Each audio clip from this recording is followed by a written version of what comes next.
The Little Match Girl by Hans Christian Andersen. Most terribly cold it was.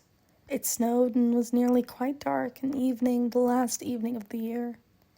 In this cold and darkness, there went along the street a poor little girl, bareheaded and with naked feet. When she left home, she had slippers on, it's true. But what was the good of that? They were very large slippers, which her mother had hitherto worn.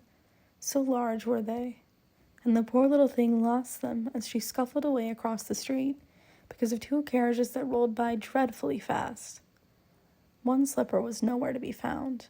The other had been laid hold of by an urchin, and off he ran with it. He thought it would do capitally for a cradle when he, some day or other, should have children himself.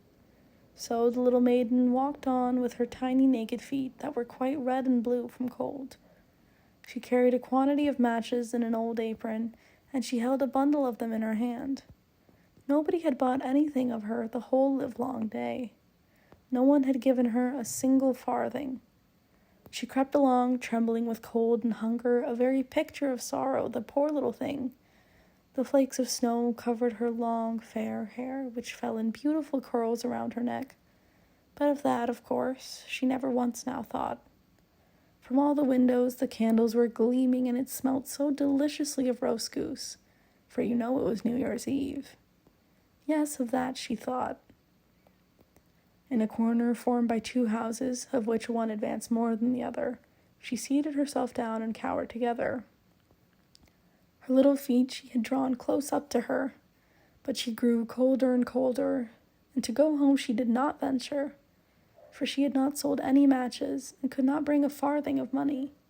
From her father she would certainly get blows, and at home it was cold too, for above her she had only the roof, through which the wind whistled, even though the largest cracks were stopped up with straw and rags.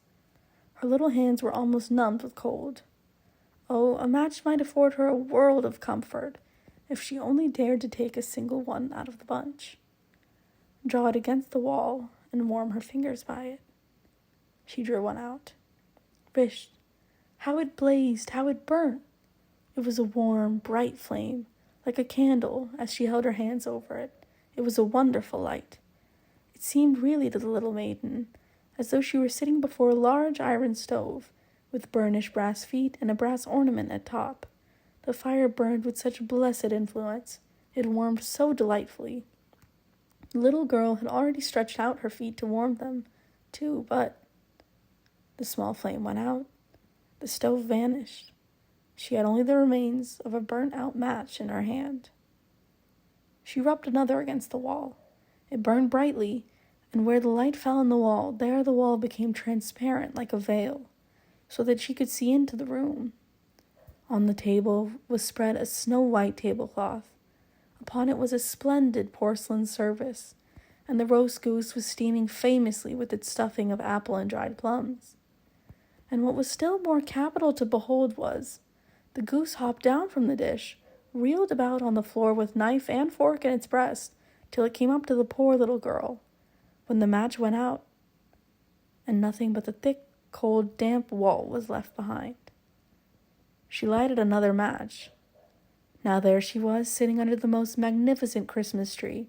It was still larger and more decorated than the one which she had seen through the glass door in the rich merchant's house.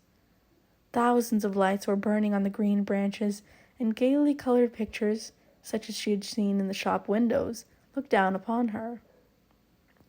The little maiden stretched out her hands towards them when the match went out. The lights of the Christmas tree rose higher and higher. She saw them now as stars in heaven. One fell down and formed a long trail of fire. "Someone is just dead," said the little girl, for her old grandmother, the only person who had loved her, and who was now no more, had told her that when a star falls, a soul ascends to God. She drew another match against the wall.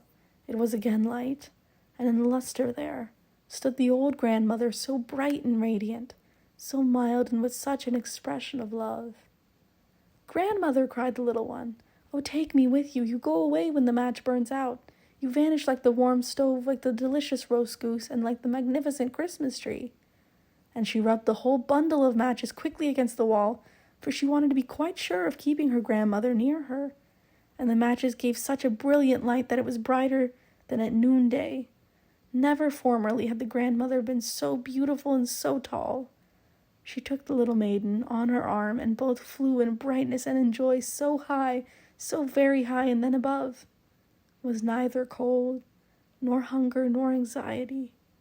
They were with God. But in the corner, at the cold hour of dawn, sat the poor girl, with rosy cheeks and with a smiling mouth, leaning against the wall, frozen to death, on the last evening of the old year. Stiff and stark sat the child there with her matches, of which one bundle had been burnt. She wanted to warm herself, people said. No one had the slightest suspicion of what beautiful things she had seen. No one even dreamed of the splendor in which, with her grandmother, she had entered on the joys of a new year.